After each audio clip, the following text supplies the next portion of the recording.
Hi guys, நம்ம serial subscribers channel மக்கள் and friends எல்லாருக்கும் வணக்கம். ஸோ நம்ம வீடியோ யூடியூப்ல இப்போ தான் ஃபஸ்ட் டைம் பார்க்குறீங்களா, மறக்காம நம்ம சேனலுக்கு சப்ஸ்கிரைப் பண்ணிக்கோங்க. ஆல்சோ பெல் ஐக்கானை கிளிக் பண்ணுங்கள். ஸோ பார்த்தீங்கன்னா ஐசிசி T20 World Cup சூப்பராக போச்சு. ஸோ பார்த்தீங்கன்னா குரூப் ஸ்டேஜ் முடிஞ்சு லீக் ஸ்டேஜும் முடிஞ்சு போச்சு. இப்போ நம்ம எல்லாம் சூப்பர் எயிட்ஸில் என்ட்ரி ஆகிட்டோம். எஸ், எல்லா group A, group B, group C, group D எல்லாமே அவங்களோட மேட்சஸ் ஆடிட்டாங்க. எல்லா குரூப்லேருந்தும் ஒரு 2 டீம் குவாலிஃபை ஆகி சூப்பர் எயிட்டுக்கு போவாங்க. அந்த சூப்பர் எயிட்ன்றது குரூப் ஏ, பி, சி, டியில் டாப் 2 முடிக்கிற டீம்ஸ் குவாலிஃபை ஆவாங்க. ஸோ இப்போ அதுதான் நம்ம நெக்ஸ்ட் பார்க்க போகிறோம். ஸோ சூப்பர் எயிட்ஸில் எந்தெந்த இதை ஆட போகிறாங்க பார்ப்போம். ஸோ நான் இன்னைக்கான வீடியோ நம்ம எதை பற்றி பார்க்க போகிறோம்னு பார்த்தீங்கன்னா சூப்பர் 8 ஷெட்யூல் ஒரு அலசல் பார்க்க போகிறோம். ஒரு ப்ரிவ்யூ, எந்தெந்த டீம் ஸ்ட்ராங்காக இருக்குது சூப்பர் 8ல், யார் வீக்னஸ் என்ன இருக்குது, யார் யார் குவாலிஃபை இருக்காங்க, சூப்பர் 8 எல்லா டீமோட ஸ்ட்ரென்த்ஸ் அண்ட் வீக்னஸ் ப்ரிவ்யூ தான் பார்க்க போகிறோம். ஸோ இப்போ நீங்கள் ஃபோட்டோவில் பார்க்குற மாதிரி இது group A, group C, group B, group D 4 team இருக்குது. இதுலேருந்து 2 டீம் தான் குவாலிஃபை இருக்காங்க. குரூப் ஏல பார்த்தீங்கன்னா unfortunately Pakistan eliminated, India US வந்திருக்காங்க. குரூப் பியில் இங்கிலாந்து, ஆஸ்திரேலியா எக்ஸ்பெக்டட். குரூப் சியில் சவுத் ஆஃப்ரிக்கா, பங்களாதேஷ். குரூப் டியில் குரூப் சியில் New Zealand out, West Indies, Afghanistan வந்திருக்காங்க. ஸோ இப்போ இந்த ப்ரீ சீடிங்ஸ்னால சில பேருக்கு ஒரு கன்ஃபியூஷன் இருக்குது. எப்படா சூப்பர் 8ல் இந்தியா ஆஸ்திரேலியா ஒரே குரூப் வரும், இந்தியா A1 ஆஸ்திரேலியாவும் B1. ஆனால் எப்படி ஒரே குரூப்னா ப்ரீ சீடிங்ஸ் வந்து ஐசிசி வந்து வேர்ல்ட் கப்புக்கு முன்னாடியே கொடுத்ததால அந்த ப்ரீ சீடிங்ஸ் படி தான் சூப்பர் 8 போகணுன்ற ரூல்ஸ் போட்டுட்டாங்க. ஸோ அப்படி பார்த்தீங்கன்னா India A1, Australia B2, C1 நியூசிலாந்துக்கு பதிலாக west Indies, Afghanistan. So D2 வந்து பங்களாதேஷ். ஸோ இந்த மாதிரி பிரிச்சிட்டாங்க. ஆக்சுவலி இது ரொம்ப தப்புங்க. இப்போ இருக்கிற கரண்ட் ஸ்டாண்டிங்ஸ் பார்த்தீங்கன்னா இந்தியா ஆஸ்திரேலியா குரூப்லேயே வராது. இந்தியா குரூப்பில் இந்தியா வரும், இங்கிலாந்து வரும், வெஸ்ட் இண்டீஸ் வரும், பங்களாதேஷ் வரும். இதுதான் ஆக்சுவல் குரூப். ஆனால் இவங்க கொடுத்த ப்ரீ சீடிங்ஸ்னால அப்படியே மாறிப்போம். இந்தியா, ஆஸ்திரேலியா, பங்களாதேஷ், அதுக்கப்புறம் ஆப்கானிஸ்தான், இது ஒரு group. USA, England, west Indies, south Africa, இது ஒரு குரூப். இந்த சூப்பர் 8 எப்படி போகும்னு பார்த்தீங்கன்னா குரூப் ஏல இருக்கிற டீம் எல்லாமே அவங்களுக்குள்ள அடிப்பாங்க. அதுலேருந்து டாப் 2 டீம் செமிஃபைனலுக்கு போவாங்க. குரூப் பிலையும் அதே மாதிரி 4 டீமுக்குள்ளே எல்லாரும் அவங்களுக்குள்ள ஆடிட்டு அதில் டாப் 2 யார் முடிக்கிறாங்களோ அவங்க தான் செமிஃபைனல் போவாங்க. இதுதான் சூப்பர் 8ஓட ரூல்ஸு. ஸோ பார்த்தீங்கன்னா India, Australia, Afghanistan, Bangladesh Netherlands கிடையாது, பங்களாதேஷ்னா. ஸோ இதில் நீங்கள் ஈஸியாக சொல்லலாம் இந்தியா, ஆஸ்திரேலியா, ஆப்கானிஸ்தான் ஒரு சர்ப்ரைஸ் பண்ணால் okay, I am happy. As a நியூட்ரலாக எனக்கு ஆப்கானிஸ்தான் வந்து ஓகே. பட் அந்த side West Indies, England, South Africa செம்ம காம்படிஷன். அதுலேருந்து யாராவது 2 பேர் தான் வர முடியும். ஸோ சூப்பராக இருக்க போகுது இந்த சூப்பர் 8. ஸோ சூப்பர் 8 ஷெட்யூல் பார்ப்போம். எங்கெங்கே நடக்குதுன்னு பார்த்தீங்கன்னா ஆன்டிகுவா அண்ட் பார்படாஸில் நடக்குது, செயின்ட் லூசியாவில் நடக்குது, பார்படாஸில் நடக்குது. ஸோ பார்த்தீங்கன்னா 3 ஸ்டேடியத்தில் தான் நடக்குது. ட்ரினிடாடில் ஸ்ட்ரைட்டாக ஃபைனல் வச்சுட்டாங்க, செமிஸ் வச்சுருக்காங்க. அதுக்கப்புறம் கயானாவில் வச்சுருக்காங்க. கயானா அண்ட் ட்ரினிடாட் சூப்பர் 8ஸில் கிடையாது.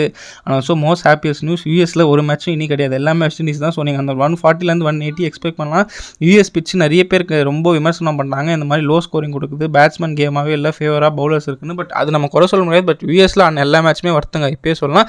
சூப்பர் 8 பிக்சர்ஸ் பார்த்தாச்சு. இப்போ குரூப் ஏ, அதாவது 4 டீம் இருக்கிற குரூப் ஏ, அவங்களோட ப்ரிவ்யூ பார்ப்போம். அந்த குரூப்பில் யார் ஸ்ட்ராங்கு, யார் வீக்குன்னு பார்ப்போம். நீங்கள் ஈஸியாக சொல்லலாம் இவங்க தான் போவாங்கன்னு. பட் நம்ம ஒரு சின்ன ஓவர்வியூ கொடுப்போமே, நமக்கு ஒரு அவுட் ஆஃப் த பாக்ஸ் நடந்தால் எப்படி இருக்கும். ஸோ குரூப் ஏல யார் யார் குவாலிஃபை ஆயிருக்காங்கன்னு பார்த்தீங்கன்னா குரூப் ஏல இந்தியா ஃபர்ஸ்ட் பிளேஸ் முடிச்சாங்க, ஸோ அவங்க குவாலிஃபை. குரூப் டியில் பங்களாதேஷ் வந்து செகண்ட் பிளேஸ் முடிச்சாங்க, அவங்க குவாலிஃபை. குரூப் பியில் ஆஸ்திரேலியா ஃபர்ஸ்ட் பிளேஸ் முடிச்சாங்க, அவங்க qualify. And group C second பிளேஸில் ஆப்கானிஸ்தான் முடிச்சாங்க, அவங்க குவாலிஃபை. நியாயமாக பார்த்தீங்கன்னா India, England, west Indies, Bangladesh இப்படி தான் வந்துருக்கணும். பட் ப்ரீ சீடிங்ஸ் கொடுத்ததால ஆஸ்திரேலியாவும் ஆப்கானிஸ்தானும் வந்துட்டாங்க. அது எனக்கு நான் ஒத்துக்க மாட்டேன். பட் இதுதான் 4 பேர், இவங்கலேருந்து 2 பேர் தான் செமிஃபைனல் போகிறாங்க. ஸோ பார்த்தீங்கன்னா இந்தியாவிலேருந்து ஸ்டார்ட் பண்ணுவோம். இந்தியாவுக்கு இந்த வேர்ல்ட் கப்பில் இருக்கிற ஸ்குவாடை வச்சு கப் அடிக்க முடியலனா you can't say anything. Super squad, 4 spinner, gun, 3 pacers. Hardik Pandya third சீமராக வேறு லெவலில் இம்ப்ரெசிவ் பர்ஃபார்மன்ஸ் கொடுத்துருக்காரு. பேட்டிங் தான் இந்தியாவுக்கு இருக்கிற நான் ஒரே குறைன்னு சொல்லுவேன். பவுலிங் இந்த பிச்சுக்கு தரமான பிச்சு. அக்சர், குல்தீப், சஹல், ஜடேஜா. இத்தனைக்கும் ஜடேஜா ஒரு மேட்ச் கூட ஆடல, ஒரு மேட்ச் கூட பவுலிங் போடல லீக் ஸ்டேஜில். அக்சரே சூப்பராக போட்டு கொடுத்துட்டாரு. சஹல், குல்தீப் இன்னும் மேட்சே ஆடல, அது ஒரு மேட்ச் ப்ராக்டிஸ் லேக் அவங்களுக்கு இருக்கும். மற்றபடி பேட்டிங் தான் நான் கூட சொல்லுவேன். ரோஹித் அண்ட் கோலி 2 பேருமே ஷைனே பண்ணல லீக் மேட்சஸில். சூர்யாகுமார் யாதவ், சிவம் துபே ப்ராமிஸ் காமிச்சாங்க. ரிஷப் பந்த் ஆஸ் யூஷுவல் நல்லா ஆனார். ஹார்திக் பாண்டியா, ஜடேஜா பேட்டிங்லாம் டெஸ்ட் ஆச்சு, பாகிஸ்தான் மேட்ச்சில் சொதப்பிட்டாங்க. ஸோ இந்தியா நல்ல பர்ஃபார்மன்ஸ் கொடுத்து செமிஸ் வருவாங்க. அங்கேருந்து என்ன இருக்குன்னு கேட்டால் தெரியாது. ஸோ நெக்ஸ்ட்டு ஆஸ்திரேலியா பக்கம் போவோம். ஆஸ்திரேலியா பார்த்தீங்கன்னா ஆஸ் ஆல்வேஸ் கன் சைடாக இருப்பாங்க பேப்பரில், அவங்களுக்கு வந்து குறையே சொல்ல முடியாது. இப்போவுமே அதே மாதிரி தான் இருக்காங்க. But I expect Australia to go finals. அந்த மாதிரி ஒரு டீம் இந்த தடவை இருக்குது. 2021 வேர்ல்ட் கப் மாதிரியே நல்ல டீமாக ஃபார்ம் ஆயிருக்கு. ஸோ இந்த குரூப்லேருந்து இந்தியா, ஆஸ்திரேலியா தான் மோஸ்ட்லி போவாங்க. பட் எனக்கு ஆப்கானிஸ்தான் வரணும்னு ஆசை. பட் என்ன நடக்குதுன்னு பார்ப்போம். ஆஸ்திரேலியாவுக்கு பார்த்தீங்கன்னா இங்கிலாந்து அவங்க எல்லாமே தோக்கடிச்சிட்டாங்க. அவங்களுக்கு எந்த மேட்சும் வாஷ் அவுட் ஆகல. இங்கிலாந்து, ஸ்காட்லாந்து, ஓமன் 3 பேரும் செம்மையாக அடிச்சிட்டாங்க. ஸோ அவங்க ஹை ஆன் கான்ஃபிடன்ஸில் இருப்பாங்க. பேட்டிங்கும் சரி, பவுலிங்கும் சரி அவங்களுக்கு நல்லா இருக்குது. இந்தியாவிலாவது பேட்டிங் ப்ராப்ளம் இருக்குது. இங்கே batting gun, bowling and fielding gun. So Australia deserve to go to the finals. India போகுமான்னு தெரியாது, பட் ஆஸ்திரேலியா போக வாய்ப்பு இருக்குது. நெக்ஸ்ட்டு பார்த்தீங்கன்னா இனிமேல் இவங்களை நீங்கள் அண்டர் டாக்ஸ்ன்னு சொல்ல முடியாது, சர்ப்ரைஸ் கொடுக்க போகிறாங்கன்னு சொல்லியாது. பிகாஸ் ஆப்கானிஸ்தானுமே நம்ம India, Australia, Sri Lanka, Pakistan, New Zealand லெவலுக்கு இப்போ ஃபைட் கொடுக்க ஆரம்பிச்சிட்டாங்க. கிரிக்கெட்டில் செம்மையாக பர்ஃபார்மன்ஸ் பண்ணுறாங்க. Thanks to their players. எல்லாம் லீக்ஸில் பார்ட்டிசிபேட் பண்ணி இப்போ நல்ல பொட்டன்ஷியல் பில்ட் பண்ணிட்டாங்க. ஸோ பார்த்தீங்கன்னா கேப்டன் ரஷீத் கான் டீம் நல்லா பில்ட் பண்ணியிருக்காரு. லாஸ்ட் மேட்ச் வெஸ்ட் இண்டீஸில் ஒரு கேவலமான ஒரு டிஃபீட் ஒரு 100 ரனில். பட் அவங்க அதை அக்செப்ட் பண்ணிப்பாங்க. பிகாஸ் அவங்களுமே எல்லா மேட்சுமே ஃபஸ்ட் பேட்டிங் ஆடி தான் ஜெயிச்சாங்க. For change they opted to field chase பண்ணாங்க. அவங்களோட வீக்னஸை கண்டுபிடிச்சாங்க. ஸோ ஆப்கானிஸ்தான் ஸ்பாயிலர்ஸாக இருப்பாங்க. But I don't see them qualifying. So super 8 qualify ஆனால் சந்தோஷப்படுவேன். பட் கஷ்டம் தான் ஆப்கானிஸ்தான். இந்தியா ஆஸ்திரேலியா தோக்கடிக்கணும் ரொம்ப கஷ்டம். லாஸ்ட் பட் நாட் லீஸ்ட் நம்ம புலிகுட்டீஸ் பங்களாதேஷ். நான் இந்த குரூப்பில் ஸ்ரீலங்கா ஆடுவாங்கன்னு எதிர்பார்த்தாங்க. எப்படி மிஸ் அவுட் ஆனாங்கன்னே தெரியல. பட் பங்களாதேஷ் அந்த அதர் லைன் அவங்களுமே இந்தியா மாதிரி தாங்க. ரொம்ப மோசமான பேட்டிங். ஒருத்தருமே கான்ட்ரிபியூட் பண்ணல. மஹமுதுல்லா ஷக்கீப் அதே பழைய கட்ட தான் அவங்களுக்கு காட்டி கொடுக்குறாங்க பேட்டிங்கில். மற்றபடி யாருமே ஸ்டெப் அப் பண்ண மாட்டாங்க. ரொம்ப கன்சர்னாக இருக்கு அவங்க பேட்டிங். பவுலிங் வைஸ் பார்த்தீங்கன்னா கன்னாக இருக்காங்க. டஸ்கின், முஸ்தபிசூர், தன்சீம் சக்கீப் 3 பேருமே செம்ம fast lethal bowlers. Ishad Hussain, Mahmudullah Shakib நல்லா சால்வ் பண்ணுறாங்கனால பங்களாதேஷ் பவுலிங்கில் சூப்பராக இருக்காங்க. Batting week. ஸோ இந்த குரூப்லேருந்து நான் இந்தியா ஆஸ்திரேலியா போவாங்கன்றேன். நீங்கள் யார் போவாங்கன்னு கமெண்ட் செக்ஷனில் சொல்லுங்கள். நம்ம பேசுவோம். நெக்ஸ்ட் குரூப் பி போவோம். இது ஒரு இன்ட்ரெஸ்டிங் குரூப். இது ஒரு குரூப் ஆஃப் டெத்னே சொல்லுவோம். 3 கடை டீமில் 2 டீம் தான் போகுது. இந்த குரூப்பில் யார் இருக்காங்க பார்த்தீங்கன்னா, குரூப் டியில் ஃபஸ்ட்டு முடிச்ச சவுத் ஆஃப்ரிக்கா, குரூப் ஏல செகண்ட் முடிச்ச யூஎஸ்ஏ, குரூப் பியில் செகண்ட் முடிச்ச இங்கிலாந்து, குரூப் சியில் ஃபஸ்ட்டு முடிச்ச வெஸ்ட் இண்டீஸ். ஸோ இந்த 4 டீம் தான் இருக்குது. ஸோ இதில் பார்த்தீங்கன்னா யூஎஸ்ஏ வந்து அவுட் ஆஃப் த பாக்ஸாக குவாலிஃபை இருப்பாங்க. யார் நினச்சாங்க வேர்ல்ட் கப் ஸ்டார்டிங்கில் யூஎஸ் சூப்பர் ஏஸ் வருவாங்க. ஹோஸ்ட் நேஷனாக ஆடுறதே அவங்களுக்கு வந்து அந்த லக்கில் கிடச்சிது. பட் அவங்க வேறு level they punched above their weight சூப்பராக பர்ஃபார்ம் பண்ணியிருக்காங்க. So they deserve to qualify. Pakistan, New Zealand, Sri Lanka எதுவுமே சொல்கிறதுக்கு இல்லை. Utter disappointment. 3 நல்ல டீம் வரல. ஸோ ஓகே இந்த குரூப் போவோமே. ஸோ ஃபஸ்ட்டு இங்கிலாந்து கிட்ட நான் இப்போ டிஃபெண்டிங் சாம்பியன்ஸ். அவங்க வந்து ஆல்மோஸ்ட் நாக் அவுட் ஆயிருப்பாங்க. அந்த ஸ்காட்லாண்ட் மேட்ச் நடந்திருந்தா யூ நெவர் நோ, ஸ்காட்லாண்டே வந்திருப்பாங்க இங்கிலாண்டுக்கு. ஏன்னா அந்த மேட்ச் ரெயின் கர்ட்டனால ஒரு பாயிண்ட் வந்தது. பட் லக்கு ஒன்று அவங்களுக்கு இருங்க. நமீபியா மேட்ச் மழை பேஞ்சு கடைசியில் ஒரு 10 ஓவர் மேட்ச் ஆடி ஜெயிச்சிட்டாங்க. ஆஸ்திரேலியாவோட தோத்தாங்க. But okay. So England team பேப்பரில் எப்படி இருக்குன்னு பார்த்தீங்கன்னா, பேட்டிங் பவுலிங்குமே ஆன் த கிவன் டே என்ன பண்ணுவாங்கன்னு அவங்களுக்கே தெரியாதுங்க. அந்த மாதிரி டீம் இங்கிலாந்து. இந்த வேர்ல்ட் கப்பில் பார்த்தீங்கன்னா ஆர்ச்சர் நல்லா கிளிக் ஆயிருக்காரு. உட் இப்போ தான் ஃபார்ம் வராரு. அதில் Rashid hit or miss, Moeen Ali hit or miss. பேட்டிங்லையுமே டாப் 3 ரிலே பண்ணி தான் இருக்காங்க. வில் ஜாக்ஸ், மொயின் பட்லர் இது.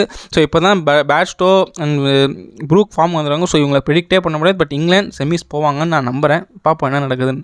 வெஸ்ட் இண்டீஸ் எனக்கு செமிஸ் குவாலிஃபை ஆவாங்கன்னு ரொம்ப கன்ஃபர்மேஷனோட இருக்காங்க. ஹோம் டீம் அந்த அட்வான்டேஜ் நான் சொல்ல மாட்டேன். இந்த வருஷம் அவங்களோட வெறியோடு ஆடுறாங்க. ஏன்னா நீங்கள் அவங்க டீமில் பாருங்கள், பூரானா இருக்கட்டும், ரசலாக இருக்கட்டும், அந்த அல்சாய் ஜூஸ்வராக இருக்கட்டும், கேப்டன் ரோமன் பவுல் ஒரு ஸ்பிரிட்டோடு ஆடுறாங்க. எனக்கு ரொம்ப சந்தோஷமாக இருக்குது. அதுவும் ஆப்கானிஸ்தான் தோக்கடிச்சு விதத்தை பாருங்கள். 200 ரன்ஸ் அடிச்சு ஃபஸ்ட் 100 ரனில் ஜெயிச்சிருக்காங்க. ஸோ அந்த அளவுக்கு ஒரு மோட்டிவேஷன் ஃபைட் கொடுத்துருக்காங்க. அண்ட் ஆல்சோ நியூசிலாண்டையும் சூப்பராக தோக்க வச்சிருக்காங்க. So West Indies deserve to go semifinal. அவங்க டீம்லையும் எல்லாமே கிளிக்கு. இவங்க வந்து ஒரு பட்டா பாக்கியம் பார்ட்டி லெக்கும் நினச்சா 130, 140 ஆல் அவுட் ஆகிடுவாங்க. இல்லை 180, 200. பவுலிங் இவங்களுக்கு ஒரு காஸ் ஆஃப் கன்சர்ன் சொல்லுவோம். பட் அந்த பவுலிங் இப்போ நல்லா ஷேப் ஆடுறதுனால சர்ப்ரைஸ் பண்ண முடியாது. வெஸ்ட் இண்டீஸ் கப்படிக்கும் வாய்ப்பு இருக்குது. பட் செமிஃபைனல் வாங்க நம்புகிறோம். சவுத் ஆஃப்ரிக்கா கிட்ட என்னமோ லக்கு இருக்குது. பட் எனக்கு தெரிஞ்சு அவங்க செமிஃபைனல் போகிறது ரொம்ப கஷ்டங்க. பிகாஸ் அவங்க பேட்டிங் ரொம்ப வீக்காக இருக்குது. Bowling Anrich Nortje, Kagiso Rabada, Marco Jansen, Tabraiz Shamsi, Keshav பாட்மேன் செம்ம நேம்ஸு.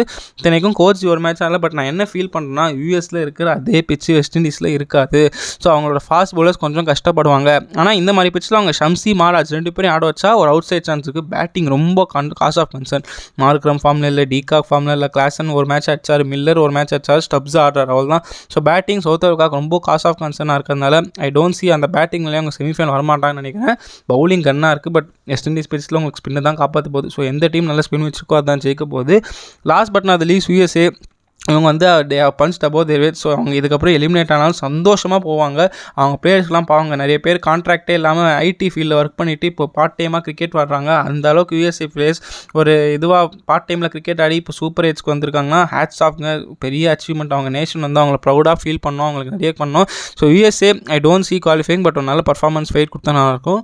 ஸோ அவ்வளோதான் மக்களே. நம்ம இந்த வீடியோவில் சூப்பர் ஏஜில் group A India, Australia, Afghanistan, பங்களாதேஷில் எந்த 4 டீம் ஸ்ட்ராங்காக இருக்குது, யார் செமிஃபைனல் போவாங்கன்னு பேசியிருக்கோம். அண்ட் ஆல்சோ குரூப் பியில் England, west Indies, south Africa, USA யார் குவாலிஃபை இருப்பாங்க, யார் போயிருப்பாங்கன்றது ஒரு சின்ன அனாலிசிஸ் கொடுத்துருப்போம். ஹோப் இந்த வீடியோ உங்களுக்கு யூஸ்ஃபுல்லாக இருக்கும்னு நம்புறேன். So ICC T20 world cup 2024 இன்னும் 10 டேஸில் முடிய போகுது. சூப்பர் எயிட்ஸ் வந்து ஒவ்வொரு நாள் 2 மேட்ச் இருக்க போகுது. அண்ட் ஆல்சோ ஃபைனல் செமிஃபைனல் டக்குன்னு வந்துடும். ஸோ அவ்வளோதான் மக்களே, T20 வேர்ல்ட் கப் முடிய போகுது. ஸோ நீங்கள் சொல்லுங்கள், இந்த செமிஃபைனல் இந்த 8 டீம்லேருந்து குரூப் ஏ, குரூப் பிலேருந்து 2 டீமாக யார் செமிஃபைனலுக்கு போவாங்களோ உங்களோட ஒப்பீனியனை கமெண்ட் செக்ஷனில் சொல்லுங்கள். நெக்ஸ்ட் வீடியோ பார்ப்போம். பர்சனல் இஷ்யூஸ்னால ஒரு 10 டேஸ் வீடியோ போட முடியல, மன்னிச்சிக்கோங்க.